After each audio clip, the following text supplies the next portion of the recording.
Hey guys, welcome back to Jims live. ഇന്ന് നമ്മൾ ബയോസ്റ്റാറ്റിക്സിലെ ഒരു ടോപ്പിക്കാണ് ഡിസ്കസ് ചെയ്യാൻ പോകുന്നത്. Okay, poison distribution. സോ നമുക്ക് എന്താണ് പോയ്സൺ ഡിസ്ട്രിബ്യൂഷൻ എന്ന് നോക്കാം.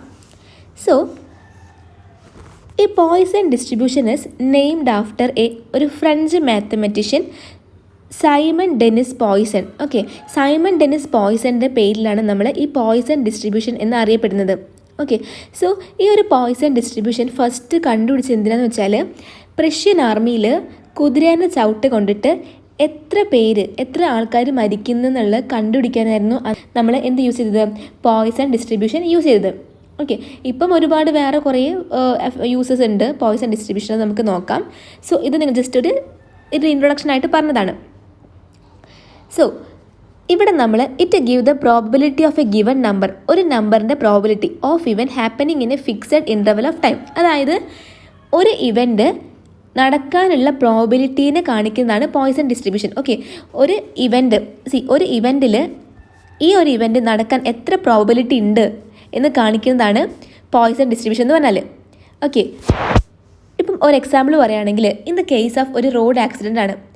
ഈ റോഡ് ആക്സിഡൻറ്റ് അപ്പം നമുക്കറിയാം എത്ര ആ റോഡിൽ ആക്സിഡൻറ്റ് നടക്കാൻ ചാൻസ് ഉണ്ട് നമുക്കറിയാം അല്ലേ. അപ്പോൾ അതേപോലെ തന്നെ പക്ഷേ എന്നാൽ നമുക്ക് എന്തറിയില്ല, അവിടെ എത്രത്തോളം അത് നടക്കാൻ ചാൻസ് ഇല്ല എന്നുള്ളത് നമുക്ക് പറയാൻ പറ്റുമോ? ഇല്ല അല്ലേ. ഇപ്പം ഒരു റോഡിൽ ഇപ്പം നമ്പർ ഓഫ് വെഹിക്കിൾസ് പോകുന്നുണ്ട്. സോ അതിൽ എത്ര എണ്ണം ആക്സിഡൻറ്റിൽ പെടാമെന്ന് നമുക്ക് പറയാൻ പറ്റും. പക്ഷേ എത്ര എണ്ണം എന്ത് സംഭവിക്കില്ല, ആക്സിഡൻറ്റ് സംഭവിക്കാതിരിക്കാനുള്ള ചാൻസ് നമുക്ക് കണ്ടെത്താൻ പറ്റുമോ? പറ്റില്ല. അപ്പോൾ അവിടെയൊക്കെ ആ കേസിലൊക്കെയാണ് നമ്മൾ ഇവിടെ പോയ്സൺ ഡിസ്ട്രിബ്യൂഷൻ ഈ ഒരു സംഭവം യൂസ് ചെയ്തത്. ഓക്കെ, അപ്പോൾ നിങ്ങൾക്ക് വഴിയെ പറയുമ്പം അത് ഡീറ്റെയിൽ ആയിട്ട് മനസ്സിലായിക്കോളും. ഓക്കെ, അപ്പോൾ ജസ്റ്റ് ഇങ്ങനെ പറയാം, എന്താണ് സൈമൺ ഡെനിസ് പോയ്സൺ ആണ് ഈ ഒരു ഡിസ്ട്രിബ്യൂഷൻ കൊണ്ടുവന്നത്. ഇതെന്ന് പറഞ്ഞാൽ എത്രത്തോളം, അതായത് ഒരു ഇവൻറ്റ് നടക്കാനുള്ള പ്രോബിലിറ്റീനെ കുറിച്ച് പറയുന്നതിനാണ് നമ്മൾ പോയ്സൺ ഡിസ്ട്രിബ്യൂഷൻ യൂസ് ചെയ്യുന്നത്. ഇനി ഇതൊരു ഡിസ്ക്രീറ്റ് ഫംഗ്ഷൻ ആണ് അല്ലേ. സോ ഡിസ്ക്രീറ്റ് ഫംഗ്ഷൻ എന്താണെന്നുള്ളത് നിങ്ങൾക്ക് അറിയാമായിരിക്കും. അപ്പം ഇതൊരു ഡിസ്ക്രീറ്റ് ഫംഗ്ഷനാണെന്ന് പറയാം. പിന്നെ Poisson distribution is a measure of how many time and event is likely to occur within X period of time. ഒരു എക്സ് ടൈമിൽ, ഓക്കെ, ഇപ്പം രാവിലെ 10 മണി മുതൽ വൈകുന്നേരം 5 മണി വരെ, അതാണ് ഒരു പീരീഡ് ഓഫ് ടൈം. ഈ ടൈമിൽ എത്ര റോഡ് ആക്സിഡൻറ്റ് നടക്കാം, അങ്ങനെ നമ്മളൊരു പ്രോബബിലിറ്റി പറയുന്നതിനാണ് പോയ്സൺ ഡിസ്ട്രിബ്യൂഷൻ കൊണ്ട് ഉദ്ദേശിക്കുന്നത്. Okay, so what is poison distribution? അതായത് ഇവിടെ നമ്മൾ ഒരു ഇവൻറ്റ്, അതായത് നമുക്ക് നമ്പർ ഓഫ് ട്രയൽസ് ആണ് അല്ലേ ഞാൻ പറഞ്ഞു, അതായത് ഇൻഫൈനൈറ്റ് ആയിട്ടുള്ളതാണ്. നമുക്ക് ഇവിടെ കറക്റ്റ് അറിയില്ല. ഇപ്പം ഒരു റോട്ടിൽ എത്ര വണ്ടി ഡെയിലി പോകുന്നുണ്ടെന്നുള്ളത് നമുക്ക് ജസ്റ്റ് അറിയില്ലല്ലോ. അപ്പോൾ അതുകൊണ്ട് ഇൻഫിനൈറ്റ് ആണ്. ഓക്കെ, ഇൻഫിനൈറ്റ് ആയിട്ടുള്ള ഒരു നമ്പറാണ് ഉണ്ടായിരിക്കുക. പക്ഷേ അതിൻ്റെ പ്രോബിലിറ്റി പി ആയിരിക്കും. Okay, and the probability success ഇവൻ ഇസ് വെരി സ്മോൾ. ഓക്കെ, അപ്പോൾ അതായത് ഇൻഫൈനൈറ്റ് ആയിട്ടുള്ള ഒരു ഇവൻറ്റും എന്നാൽ അതിൻ്റെ നടക്കാൻ ഉണ്ടാകുന്ന പ്രോബിലിറ്റി, അതിൻ്റെ സക്സസിനുള്ള പ്രോബിലിറ്റി എത്രയായിരിക്കും, ചെറുതുമായിരിക്കും. ഓക്കെ, അതാണ് പോയ്സൺ ഡിസ്ട്രിബ്യൂഷൻ എന്ന് പറയുന്നത്. സോ എന്തിനാണ് നമുക്ക് ഈ പോയ്സൺ ഡിസ്ട്രിബ്യൂഷൻ ആവശ്യം എന്ന് പറഞ്ഞാൽ, ഒരു നോർമൽ ഡിസ്ട്രിബ്യൂഷൻ്റെ കേസിലാണെങ്കിൽ ഫൈനൈറ്റ് ആണ്. അതുകൊണ്ട് തന്നെ ഒരു ഇവൻറ്റ് എത്രത്തോളം നടക്കും എന്നുള്ളതും എത്രത്തോളം നടക്കൂല എന്നുള്ളതും നമുക്ക് കണ്ടുപിടിക്കാൻ വേണ്ടി പറ്റും. പക്ഷേ ഇനി ഇൻഫൈനൈറ്റ് ആണെങ്കിൽ എന്തായിരിക്കും, ആ സമയത്ത് നമുക്ക് അത് കണ്ടുപിടിക്കാൻ വേണ്ടിയിട്ട് നമ്മൾ യൂസ് ചെയ്യുന്നതാണ് എന്ത്, പോയ്സൺ ഡിസ്ട്രിബ്യൂഷൻ. ഓക്കെ, മനസ്സിലായല്ലോ.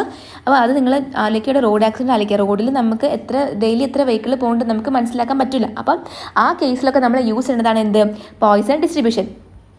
ഇനി അപ്പോൾ നിങ്ങൾ എന്തൊക്കെയാണ് ഇവിടെ ആലോചിക്കേണ്ടത്? ഒന്നെന്ന് പറഞ്ഞാൽ ഇത് സൈമൺ ഡെനിസ് പോയ്സൺ കൊണ്ടുവന്നത്. പിന്നെ ഇവിടെ എന്ന് പറഞ്ഞാൽ നമ്മൾ ഒരു ഇവൻറ്റ് നടക്കാനുള്ള പ്രോബിലിറ്റിയാണ് നമ്മൾ മെഷർ ചെയ്യുന്നത്. സോ ഇതൊരു ഡിസ്ക്രീറ്റ് ഫംഗ്ഷൻ ആണെന്ന് പറയാം. പിന്നെ ഇതിൽ ഒരു എക്സ് ആണ്, ഒരു interval of time, X interval ടൈമിലുള്ളതാണെന്ന് പറയാം. പിന്നെ എന്തായിരിക്കും ഇവിടെ എന്തായിരിക്കും, ഇൻഫിനിറ്റ് ആയിരിക്കും. ഓക്കെ, ഇൻഫിനിറ്റ് ആയിരിക്കും. ആൻഡ് നോർമൽ ആണെങ്കിൽ ഫൈനൈറ്റ് ആയിരിക്കും. സോ അത് തന്നെയാണ് ഇവിടെയും പറഞ്ഞിരിക്കുന്നത്. അതായത് ഒരു ഇവൻ്റെ സക്സസ് എന്തായിരിക്കും, സ്മോൾ ആയിരിക്കും അല്ലേ. ഓക്കെ, അപ്പോൾ അതിന് കുറച്ച് എക്സാമ്പിൾസ് പറഞ്ഞിട്ടുണ്ട്. എന്താണ്, ഇപ്പം air accidents in India every ഇയറിൽ, അതേപോലെ നമ്പർ ഓഫ് ഡിഫക്റ്റീവ് സ്ക്രൂ, ഒരു 5000 സ്ക്രൂവിൻ്റെ ബോക്സ് നമ്മുടെ കയ്യിലുണ്ട്, അതിൽ എത്ര സ്ക്രൂസ് ഡിഫക്റ്റീവ് ആയിട്ട് ഉണ്ടാകും, അങ്ങനത്തെയൊക്കെ കണ്ടുപിടിക്കാൻ വേണ്ടിയിട്ടാണ്. അതേപോലെ ഒരു ഷീറ്റ് ഓഫ് പേപ്പറിൽ അതിൽ എത്രത്തോളം നമുക്ക് സ്ക്രാച്ച് വരാൻ ചാൻസ് ഉണ്ട്, ഇതൊക്കെ തന്നെ നമുക്ക് അത് എത്രത്തോളം നടക്കില്ല എന്നുള്ളത് നമുക്ക് കണ്ടുപിടിക്കാൻ വേണ്ടി പറ്റില്ല. അപ്പോൾ അങ്ങനത്തെ കേസിലൊക്കെ യൂസ് ചെയ്യുന്നതിനാണ് നമ്മൾ പോയ്സൺ ഡിസ്ട്രിബ്യൂഷൻ എന്ന് പറയാം. Okay, use of Poisson distribution ആണ്. സോ എന്തൊക്കെയായിരിക്കും യൂസ് എന്ന് പറഞ്ഞാൽ, ഒന്ന് എന്തായിരിക്കും, number of bacterial count. Okay, bacterial count കണ്ടെത്താൻ വേണ്ടിയിട്ടാണ്. So to find the number of bacteria okay, അതേപോലെ തന്നെ മൈക്രോബിയൽ കൗണ്ട് ബാക്ടീരിയ അല്ലെങ്കിൽ മൈക്രോബിയൽ കൗണ്ട്, എന്തിലൊക്കെ മൈക്രോബിയൽ കൗണ്ട്, അതായത് നമ്മളുടെ റോ മെറ്റീരിയലിൽ, പിന്നെ ദെൻ നെക്സ്റ്റ് ഇൻ ദ പ്രൊഡക്റ്റിൽ, വാട്ടറിൽ, റോ മെറ്റീരിയലിൽ, പ്രൊഡക്റ്റിലൊക്കെ എത്രത്തോളം ബാക്ടീരിയൽ കൗണ്ട് ഉണ്ട് അല്ലെങ്കിൽ എത്ര മൈക്രോബിയൽ കൗണ്ട് ഉണ്ട് എന്ന് കണ്ടുപിടിക്കാൻ വേണ്ടി നമ്മൾ യൂസ് ചെയ്യുന്നുണ്ട്. അതേപോലെ തന്നെ it is also use to find alert limit. Okay, alert limit and release limit of the microbe. Alert ലിമിറ്റും മൈക്രോബിയൽ ആൻഡ് അതേപോലെ തന്നെ റിലീസ് ലിമിറ്റും, അലേർട്ട് ലിമിറ്റും റിലീസ് ലിമിറ്റും കണ്ടെത്താൻ വേണ്ടി നമ്മൾ യൂസ് ചെയ്യുന്നുണ്ട്. പിന്നെ അതേപോലെ തന്നെ നേരത്തെ ഞാൻ പറഞ്ഞു എത്രത്തോളം പേഷ്യൻറ്റ് മരിക്കുന്നുണ്ട് ഒരു വർഷം, എത്ര പേഴ്സൺ മരിക്കുന്നുണ്ട്, അല്ലെങ്കിൽ എത്ര റോഡ് ആക്സിഡൻറ്റ്, എത്ര ആക്സിഡൻറ്റ് ഉണ്ടെന്നുള്ള കണ്ടുപിടിക്കാനൊക്കെ നമ്മളിത് യൂസ് ചെയ്യുന്നുണ്ട്. ആൻഡ് അതേപോലെ തന്നെ ഒരു ബുക്ക് ആണെങ്കിൽ ആ ബുക്കിൽ എന്തൊക്കെ മിസ്റ്റേക്സ് ഉണ്ടായിരിക്കും എന്നുള്ളത് കണ്ടെത്താൻ വേണ്ടിയിട്ട് നമ്മൾ ഇത് യൂസ് ചെയ്യുന്നുണ്ട്. ഓക്കെ, സോ ഇത്രയാണ് പോയിസൺ ഡിസ്ട്രിബ്യൂഷൻ്റെ യൂസസിൽ പറയേണ്ടത്. ദെൻ നെക്സ്റ്റ് വൺ ഇസ് എന്തൊക്കെയാണ് ഇതിൻ്റെ ഫീച്ചേഴ്സ് നോക്കാം. ഓക്കെ, എന്തൊക്കെയാണ് ഇതിൻ്റെ ഫീച്ചേഴ്സ്? ഇതിൻ്റെ ഫീച്ചേഴ്സ് എന്ന് പറഞ്ഞാൽ it is use to study happening of an event that is unpredictable. Okay, നമുക്ക് അൺപ്രഡിക്റ്റബിൾ ആയിട്ടുള്ള ഒരു കാര്യം നടക്കുന്നത് എത്രത്തോളം നടക്കും എന്നുള്ളത് കണ്ടുപിടിക്കാനാണ് നമ്മൾ ഈ ഒരു മെത്തേഡ് യൂസ് ചെയ്യുന്നത്. ഓക്കെ, അപ്പോൾ ഞാൻ നേരത്തെ പറഞ്ഞതിന് എക്സാമ്പിൾ നിങ്ങൾ ആലോചിക്കുക, അതായത് റോഡ് ആക്സിഡൻറ്റിൽ എത്രത്തോളം അത് നടക്കാതിരിക്കാൻ ചാൻസ് ഉണ്ട് എന്നുള്ളത് നമുക്ക് പ്രിഡിക്റ്റ് ചെയ്യാൻ വേണ്ടി പറ്റില്ല. സോ അങ്ങനത്തെയൊക്കെ യൂസ് ചെയ്യുമ്പോഴാണ് നമ്മൾ ഈ ഒരു മെത്തേഡ് യൂസ് ചെയ്യുന്നത്. സോ അതുകൊണ്ട് തന്നെ നിങ്ങൾ പറയുക അത് അൺപ്രഡിക്റ്റബിൾ ആയിട്ടുള്ള ഒരു ഇവൻറ്റ് അതിനെ കാണിക്കാൻ വേണ്ടിയിട്ടാണ് യൂസ് ചെയ്യണത്. ഇനി ഇവിടെ എന്തായിരിക്കും? നേരത്തെ ഞാൻ പറഞ്ഞു എന്തായിരിക്കും? ഇൻഫിനൈറ്റ് ആയിരിക്കും അല്ലേ? ഇൻഫിനൈറ്റ് ആയിരിക്കും. അതേപോലെ തന്നെ പി എന്തായിരിക്കും? പി എന്ന് പറഞ്ഞാൽ ഇറ്റ് ഈസ് സ്മോൾ ആയിരിക്കും. So P will be small.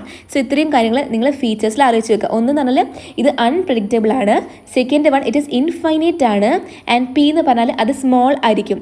Okay, then next one is what are the characters of the Poisson distribution? എന്തൊക്കെയാണ് ക്യാരക്ടേഴ്സ്? സോ ഇത് എന്താണ്? നേരത്തെ ഞാൻ പറഞ്ഞു ഇതൊരു ഡിസ്ക്രീറ്റ് പ്രോബബിലിറ്റി ഡിസ്ട്രിബ്യൂഷനാണ്.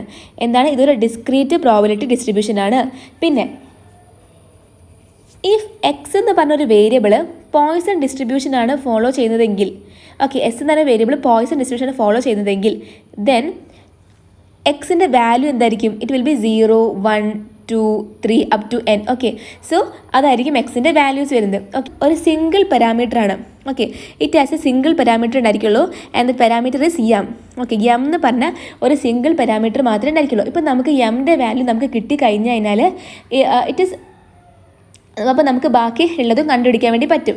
ഇനി അതിൻ്റെ മീൻ ആൻഡ് വേരിയൻസ്, ഇതിൻ്റെ മീൻ ആൻഡ് വേരിയൻസ് ഇല്ലേ, മീനും വേരിയൻസ് എന്തായിരിക്കും? ഈക്വൽ ടു എം ആയിരിക്കും. So mean and variance will be equal to M ആയിരിക്കും. ദെൻ ഇത് പോസിറ്റീവ് സ്ക്യൂ ആണ്. ഓക്കെ, പോസിറ്റീവ് സ്ക്യൂഡ് ഡിസ്ട്രിബ്യൂഷനാണ്. സോ പോസിറ്റീവ് സ്ക്യൂ എന്താണെന്നുള്ളത് ഞാൻ നോർമൽ ഡിസ്ട്രിബ്യൂഷൻ പറയുമ്പം പറഞ്ഞുതരാം. സോ ഇത്രയാണ് ക്യാരക്ടേഴ്സിൽ പറയേണ്ടത്. സോ എന്തൊക്കെയാണ് ക്യാരക്ടേഴ്സിൽ നമ്മൾ പറഞ്ഞത്? ഒന്നാമത്തെന്ന് പറഞ്ഞാൽ ഇത് ഫസ്റ്റ് പറഞ്ഞ പോയിന്റ് ഇതെന്താണ്? ഡിസ്ക്രീറ്റ് ഡിസ്ട്രിബ്യൂഷനാണ്. രണ്ടാമത്തെ നിങ്ങൾ പറയാം ഇതൊരു എക്സ് എന്ന് പറഞ്ഞത് ഒരു പോയിസൺ ഡിസ്ട്രിബ്യൂഷനാണ് ഫോളോ ചെയ്യുന്നതെങ്കിൽ എക്സിൻ്റെ വാല്യൂ എന്തായിരിക്കും? ഇറ്റ് വിൽ ബി 0, 1, 2, 3 ഒക്കെ ആയിരിക്കും. ഇനി അപ് ടു n ആയിരിക്കും അല്ലേ? ഇനി നമുക്ക് ഇതിലാകെ ഒരു വേരിയബിൾ വരുന്നുള്ളൂ. ആ വേരിയബിൾ ഏതാണ്? എം ആണ് വേരിയബിൾ. ഇനി എം നമുക്ക് എം കിട്ടിയിട്ടുണ്ടെങ്കിൽ നമുക്ക് ബാക്കിയുള്ളതൊക്കെ കണ്ടുപിടിക്കാൻ വേണ്ടി പറ്റും. ഇനി ഈ എം എന്തിന് ഈക്വലാണ്? M will be equal to mean and variance അല്ലേ? മീനും വേരിയൻസിനായിട്ട് എം ഈക്വൽ ആയിരിക്കും. M will be equal to mean and variance. Then next one is positive skewed. It is a positive skewed ഡിസ്ട്രിബ്യൂഷനാണ്. സോ ഇത്രയും കാര്യങ്ങളാണ് നിങ്ങൾ പോയിസൺ ഡിസ്ട്രിബ്യൂഷനിൽ നോക്കി വെക്കേണ്ടത്. സോ നമുക്ക് നെക്സ്റ്റ് വീഡിയോയിൽ കാണാം.